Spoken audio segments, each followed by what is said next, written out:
mga Pilipino, adik daw sa tatlong mga bagay: basketball, politika, at mga beauty pageant.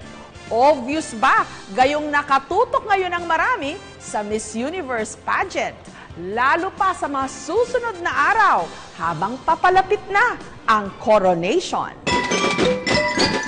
Tila na paaga ang Panagbenga Festival sa Baguio nitong Miyerkules. Nag-parade kasi sakay ng mga naggagandahang karosa ang ilan sa pinakamagagandang dilag sa buong universe. Kasama pa ang reigning Miss Universe, our very own Pia Alonzo Wurtzman.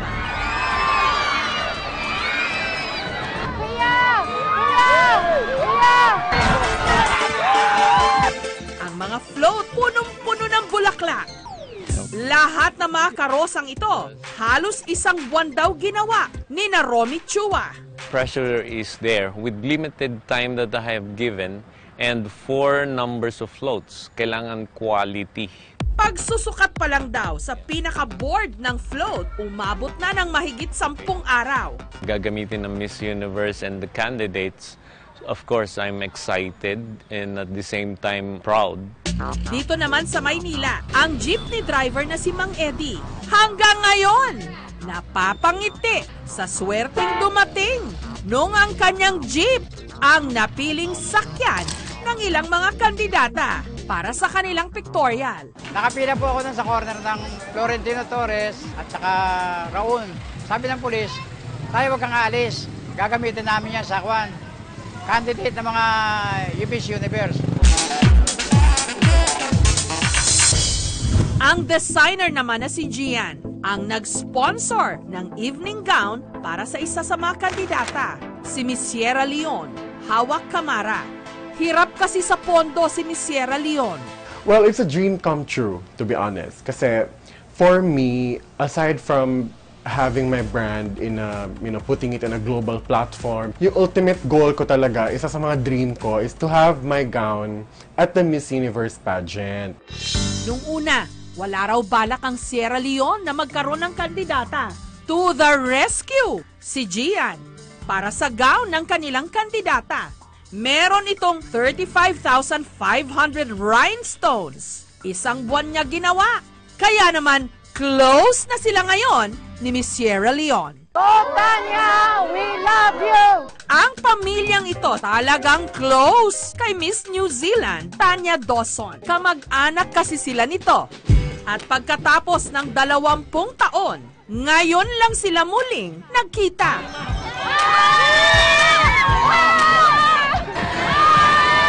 Pilipina ang ina ni Miss New Zealand at sa Baguio sila dati tumira. Kaya naman ang mga magkakamag-anak, nag-bonding, nag-swimming.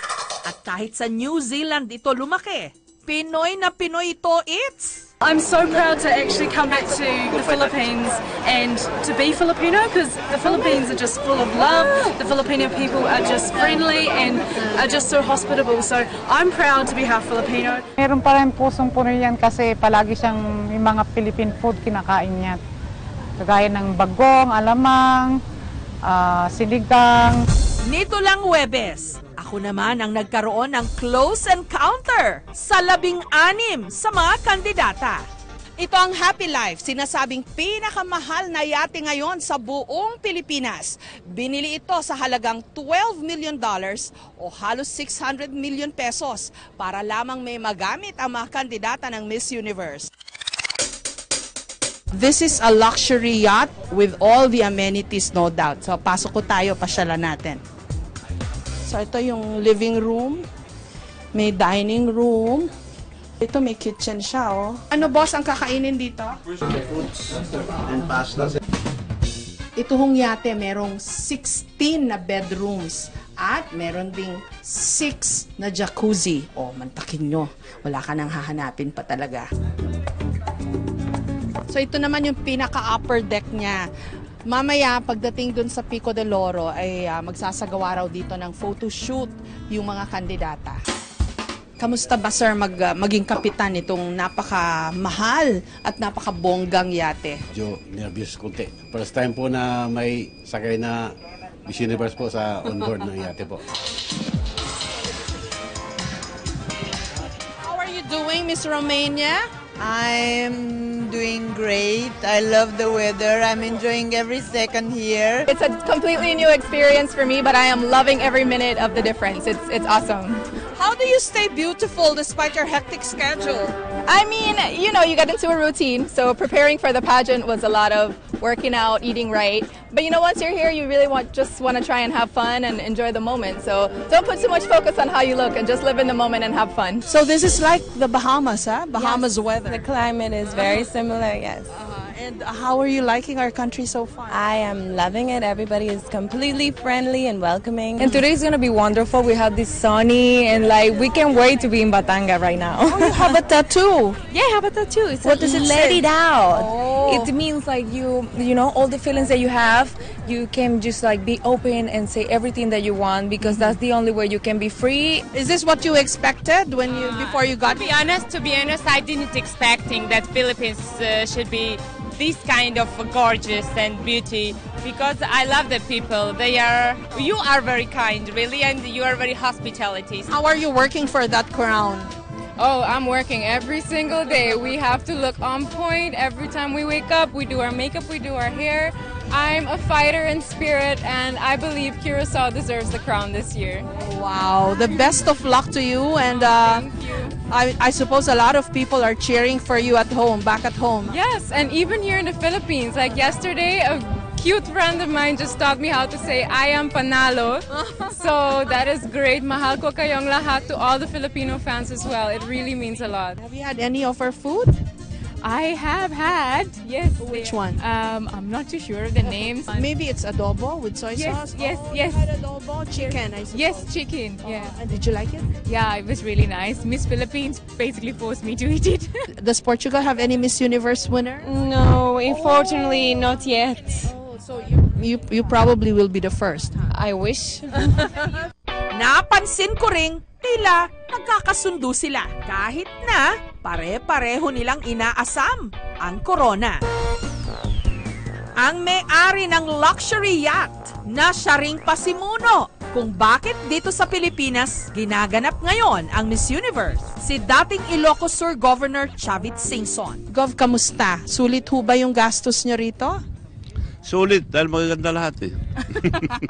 Kaya talaga. Itong yate pa lang 600 million na eh. Hindi, mababawi yan dahil nga mura lang pagkabili compared sa brand new. Slightly used to na binenta nung na-bankrupt na korporasyon nung Brexit.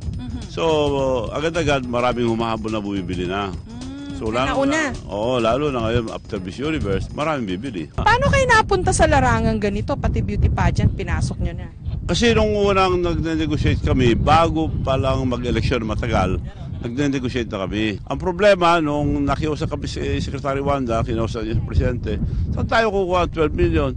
Basta walang gastos ang gobyerno, okay, sabi ng Presidente. Pinases ko sa LCS Group. Maaring mabawi or malugi ng konti, pero maganda para sa ating bansa. Ngayon, sir, break-even na ba? Wala pa. Hindi ko, continuous ang gastos eh. Okay lang. Maski malugi kami konti, mababawi ko rin to. In the long run, mababawi ko rin. Yung makreate na ekonomiya, pag dumaming turista, basta dumaming turista, bawi ako. We love Philippines! Kasama rin sa cruise, si Miss Universe, Pia Wurtzbach. So Pia, natupad din yung pangarap mo na gawin dito yung Miss Universe, ha? Oo naman, matagal na namin pinaplano na gawin dito yung Miss Universe competition. Simula nung pagkapanalo ko pa lang napag-uusapan na namin sa Miss Universe organization. Kaya tuwan-tuwa naman ako na natuloy na talaga. Kumusta? Kumusta yung takbo ng pageant so far? Sa feedback na naririnig ko sa Miss Universe organization, sobrang bilib sila sa dito sa Pilipinas, yung pag-welcome sa mga candidates, yung security, talagang it really exceeded their expectations. May bet ka na kung sino mananalo? O bets? Hindi ko pa kasi sila masyadong nakakausap isa-isa. Sa akin kasi hindi lang tinitingnan ko yung yung muka o yung katawan. Importante kasi din talaga sa akin yung personality, tsaka yung speaking skills, ganyan. So, lahat yun, malalaman ko pa as we go along towards the final night. How would you assess naman ang chances ng kandidata natin, si Miss Philippines, si Maxine? Maganda ang feedback kay Maxine. Sa tingin ko, maraming natutuwa sa kanya. Maganda naman kasi talaga siya and very personable. So, I think she will do well. Ilang araw na lang ha, give up mo na yung corona mo. Nasisenti ka na ba? Actually, hindi. Kasi nung bago ako pumunta dito sa Pilipinas, medyo, nung nasa New York pa ako. Pero nung nandito na ako ngayon, parang ang saya-saya kasi. Araw-araw, ang daming activities. Tapos, ang saya ng energy. So, hindi ko nararamdaman na i-give up ko na siya. Ano kaya ang mga final thoughts mo when you walk down that final walk? Hindi pa. Yung mga ganyang bagay, hindi ko naman masyadong pinaghahandaan kasi gusto ko natural. So, as much as possible, sana ayokong umiyak kasi naisip ko baka masira yung makeup ko, pero tingnan na lang natin. Kung sakali mag-waterproof mascara na lang ako. Thank you very much, Pia. Sa nakita nyo, sinong kandidata nyo? Si Portugal, ma'am. Angola siguro, manalo. Philippines mo. Wala dito. Yung mga nandito. Portugal. Bolivia. Vice Gov kayo. Portugal. Informal polling natin dito sa Happy Life sa yate ni Governor Chavit, mukhang lamang si Miss Portugal.